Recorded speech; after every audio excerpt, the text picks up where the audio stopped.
एक गांव में अकाल पड़ गया। नदी के उस पार एक गांव था, बड़ा गरीब गांव था। और नदी के इस पार राजा रहते थे। राजा का बड़ा राजमहल, राज का विस्तार, पूरा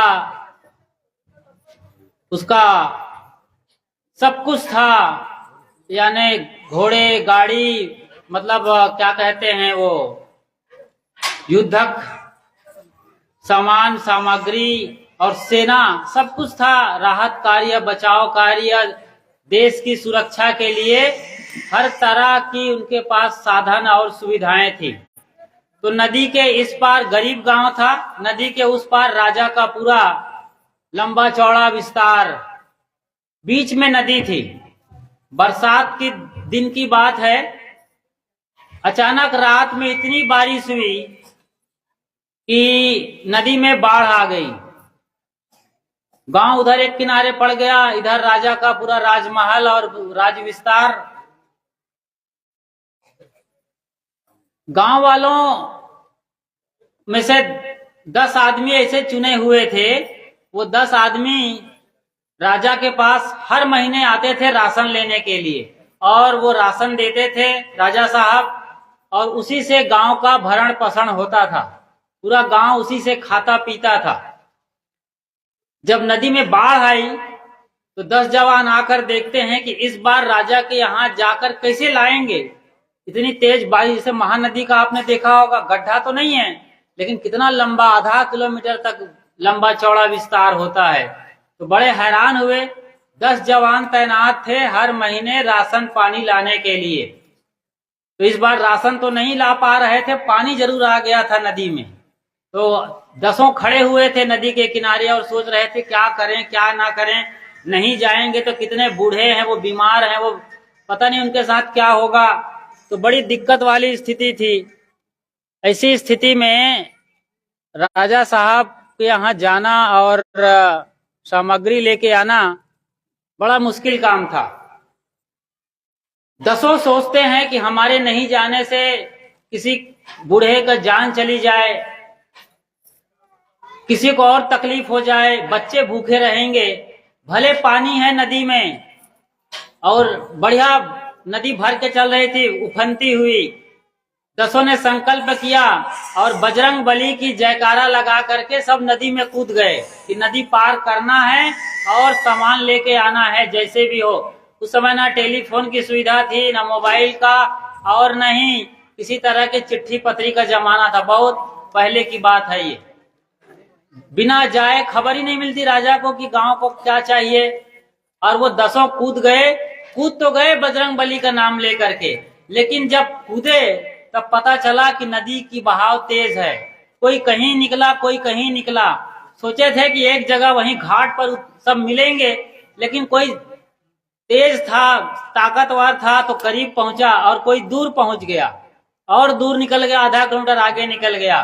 बड़ी मुश्किल से नदी पार करने के बाद अलग अलग जगह इकट्ठे हुए। तो सबने कहा भाई देखो सब हैं कि नहीं, हम लोग, ऐसा तो नहीं कोई हमारा साथी बह गया हो, खो गया हो। तो सब इकट्ठे हुए और गिनती लगवाए। गिनती लगाओ भाई सब हैं कि नहीं है। तो गिनती लगाना शुरू किया। 1 2 3 4 5 6 7 8 9। सब 9 में अटक जाते थे। अच्छा भाई इनको गिनती 9 में आ गई, फिर से गिनती लगाओ। फिर 1 2 3 4 5 6 7 8 9। सब ने गिनती लगाया। 10 लोग पार हो गए थे, एक साथ खड़े थे, लेकिन गिनती उसकी 9 तक होती थी। तो उनको लगा कि हमारा एक साथी खो गया है, और इसी के चलते उनको बड़ी मायूसी हुई कि हमारा एक अच्छा खासा होनहार साथी खो गया है। और उनके नाम पर अब रोने लगे। जवान थे, दहाड़ मार मार के छाती कूट कूट करके रोने लगे। और रोते रोते उन लोगों का बुरा हाल हो गया। और उनकी रोने की आवाज को सुनकर उसी नदी किनारे एक महात्मा जी बैठे हुए थे, जो ध्यान में बैठे थे, आंख बंद करके ऐसे जप तप कर रहे थे। आवाज आई तो वो आए और कहा कि क्या तकलीफ है, आप लोग जवान नजर आ रहे हो, बिल्कुल हट्टे कट्टे तंदुरुस्त, रो क्यों रहे हो। कहा गुरुदेव हमारा एक साथी खो गया है, हमें राजा के यहाँ जाना है, गांव के लिए खजाना लेके आना है, राशन पानी लेके आना है, लेकिन नदी के बहाव तेज होने से हमारा एक साथी बह गया है। गुरुजी ने पूछा कितने लोग चले थे, कितने थे तुम लोग? कहा हम लोग 10 थे। गुरुजी देखते हैं कि 10 जवान खड़े हैं और कहते हैं खो गया है। हाँ गुरुजी खो गया है, और आप गुरुदेव का तो काम है बिछड़े को मिलाना और टूटे को बनाना। यही आपका आशीर्वाद है कि सारा काम हो जाता है। आपके आशीर्वाद हमें मिलना चाहिए, हमारा बिछड़ा साथी आप मिला दीजिए। गुरुदेव जी ने देखा कि कुछ तो बात गड़बड़ है और कहा जरूर मैं आपके 10वां साथी को मिलाऊंगा, और लाइन से खड़े हो जाओ बोला। सबको लाइन से खड़ा कर दिया, जैसे प्रार्थना में खड़े होते हैं ना स्कूल के अंदर बच्चे, सब खड़े हो गए। और गुरुजी ने कहा मैं जिसके पास जाऊंगा एक तमाचा लगाऊंगा बोला, जिसको तमाचा पड़ेगा वो बोलेगा एक। तो गुरुदेव सब लाइन से खड़े हो गए, और गुरुदेव जी पहले आदमी, पहले जवान के पास पहुंचा और एक जोरदार तमाचा उसके गाल पे लगाया। उसकी तो आंख जल गई, जैसे इतना जोर से थप्पड़ मारा था। उसने कहा एक, दूसरे को भी एक जोरदार थप्पड़ रसीद किया, उसने कहा 2। तो आखिरी वाला अब भी सोच रहा है अरे मारने पीटने से कई साथी मिलेगा जी। आखिरी वाला अभी भी सोच रहा है कि मारने पीटने से कैसे जो हमारा साथी बह गया पानी में वो मिलेगा। कैसे करते करते वो 3, 4, 5, 6 एक से एक अच्छा और झन्नाटेदार तमाचा थप्पड़ लगाते हुए पहुंच रहा है गुरुजी।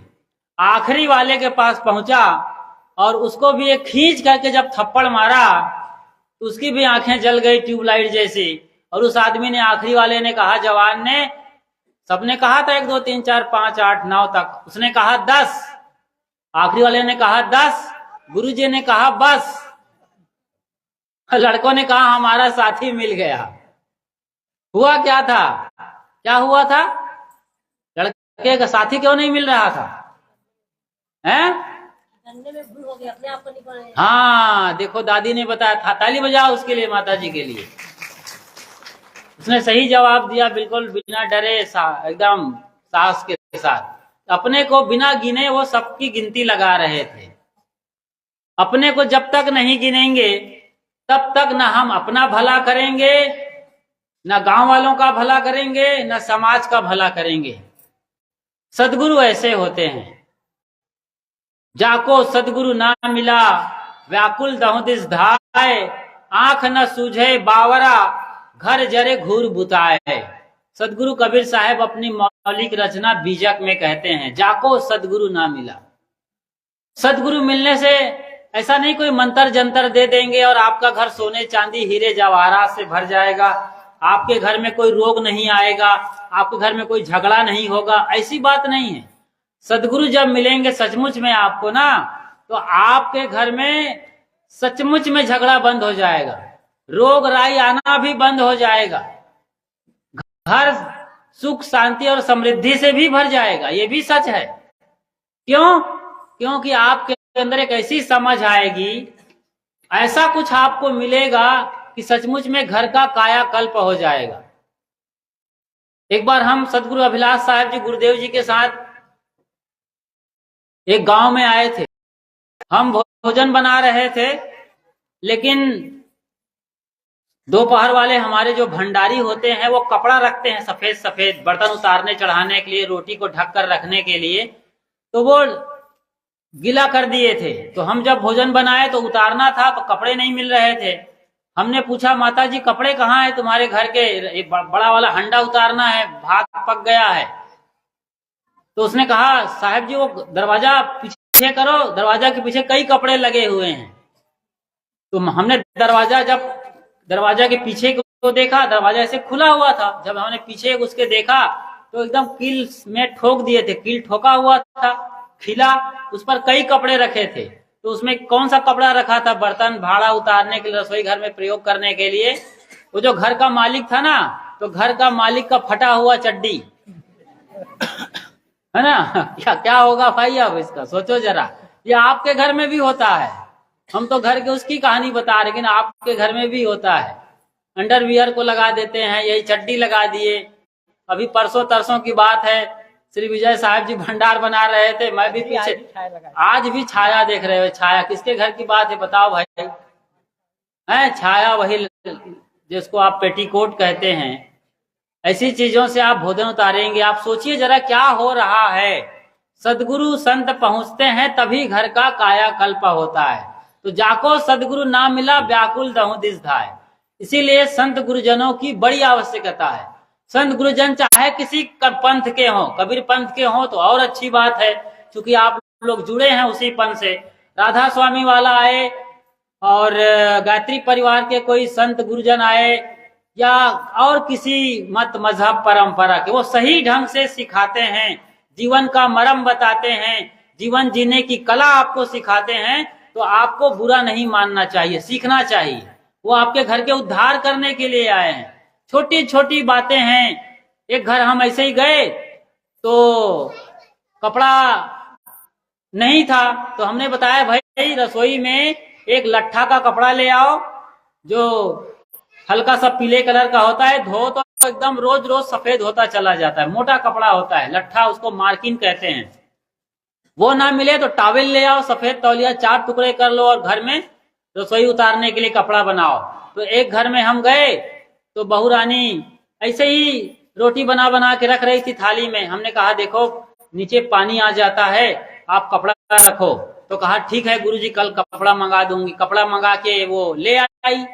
अब रोटी बना रही थी और उसका बच्चा उधर खेल रहा था। रोटी बना रही थी रसोई में, बच्चा आया, उसकी नाक लंबी हो गई थी, पूरा निकल आया था शंभू महाराज ठेठा, है ना। तो वो अब मम्मी मम्मी ऐसे कैसे करने लगा। खुजली होती है जब निकल जाएगा, इतना रेमट निकला हुआ है तो खुजली हो रही थी, चिलमिला रहा था वहां पर, मम्मी मम्मी चिल्लाते आया। तो उसकी मम्मी क्या करती है, वो कपड़ा लगा था ना, एक किनारे रोटी थी, एक कपड़ा लंबा था सफेद वाला, उसको बराबर ऐसे पकड़ी ऐसे किनारे से और रगड़ के उसी में पोंछ करके ऐसे रोटी में सान दी। मतलब बिना घी लगाए पूरा पतंजलि का घी लग गया। बोलो बाबा रामदेव महाराज की। तो ऐसी हालत में पहुंचा दिया। हमने कहा क्या कर दिए, ऐसा तो नहीं किया जाता भाई, ऐसा करते हैं। अब देखो घर में ऐसा होता है, नहीं समझे, नहीं जानते, क्या समझे। वो सोचे कि एक किनारे तो पोछे महाराज। अरे बाबा ऐसे पोछा जाता, तब चलो बात मान गई। दूसरे दिन हमने देखा फिर लड़का लंबी नाक कर लेके आया। तो अब तो कपड़ा पर नहीं पहुंची, लेकिन जिस दीवार किनारे बैठ के बेल रही थी उसी दीवार, सफेद दीवार, उस पर बराबर निकाली ऐसे उसका मसाला और यूं चिपका दिया ऐसे लंबा सा, लिख दिया मेरा भारत महान, और चमक रहा है कई दिन तक वो है। ऐसे नहीं, ऐसे होता है घरों में। इसीलिए संत गुरुजनों की आवश्यकता है, संत गुरुजनों की जरूरत है। संत सिर्फ इतना है कि वो आपसे ज्यादा जागे हुए हैं, ज्यादा समझे हुए हैं, अपने ज्ञान से, रहनी से। गुरुजी लोग उसको ठोक ठोक करके सोना चांदी बना दिए, तरासे हैं। गुरु कुमार शिष्य कुंभ है, गड़गड़ काढ़ है खोट, अंतर हाथ सहार दे, बाहर मारे चोट। ये है गुरु की महिमा। गुरुजन अपने चेलों को तराशते हैं, संवारते हैं, और वही चेले फिर कभी ब्रह्मचारी के रूप में, कभी साधु के रूप में, कभी संत के रूप में आपके घर में विचरण करने आते हैं। तो छोटी छोटी चीजें हैं, यही गुरु की होने की क्या कहते हैं सबूत है कि आप गुरु किए हैं। पानी पीजिए छान के और गुरु कीजिए जान के। हो गया। तो मैं ये कह रहा था कि पानी पीजिए छान के और गुरु कीजिए जान के। तो इस तरीके से जान के आप गुरु करिए, अच्छे गुरु का चुनाव करिए और गुरु के संरक्षण में बैठ करके अपना भला करिए, अपने घर को हर तरह के मुसीबतों से बचाइए। आपके घर में सुख शांति और समृद्धि का साम्राज्य स्थापित हो। इन्हीं शुभ भावनाओं और कामनाओं के साथ अपनी वाणी को यहीं पर विराम देता हूँ। बोलिए श्री सदगुरु कबीर साहेब की, साहेब बंदगी साहेब। एक जोरदार ताली से स्वागत करेंगे। प्रेम से बोलिए सदगुरु कबीर साहेब की जय। जो दिल की है वो बात नहीं होती है, जो दिल की है वो बात नहीं होती है, जो दिन ना हो रात नहीं होती है। मिलते हैं अक्सर जवानी के जोश, पर अपने आप से मुलाकात नहीं होती है, अपने आप से मुलाकात नहीं होती है। कितना सुंदर विचार हम साहिब जी के सुन रहे थे। और घर में जो होता है, हमारी माताएं जो है किस प्रकार से भोजन को, इतना स्वच्छ भोजन है, सबको ग्रहण करते हैं, लेकिन ऐसे भोजन को उतारने के लिए जो है ऐसे गंदे कपड़े को कभी नहीं रखना चाहिए। कई घर हम लोग जाते हैं, देखते हैं और उसको बताते हैं। आप लोग एक साड़ी ही खरीदते हैं तो यहाँ तक कि 5-5 हजार 10 हजार के साड़ी खरीद लेते हैं, लेकिन वो 20 रुपया मीटर का कपड़ा नहीं खरीद पाते। जो अपने लिए है, अपने स्वच्छ के लिए है, उसको हम जाते हैं जहां जहां उसको बताते हैं कि ऐसे कपड़े कभी उपयोग मत कीजिए, क्योंकि आपके घर में जो है ना सभी भगवान है, देवता है, और भगवान को भोग लगाने के लिए आप गंदे कपड़े से उतारे जा रहे हैं, ये बहुत गलत है। तो सभी को इसका हमें ख्याल होना चाहिए और ऐसे नए कपड़े का उपयोग करके अपने भोजन को, अपने मन को, अपने परिवार को स्वच्छ रखना चाहिए, तो ही आपका जीवन भी स्वच्छ हो सकता है। जीवन जीना आसान नहीं होता है, जीवन जीना आसान नहीं होता है, बिना संघर्ष की कोई महान नहीं होता है। जब तक पड़े ना हथौड़ी का चोट, पत्थर भी कहीं भगवान नहीं होता है, पत्थर भी कहीं भगवान नहीं होता है।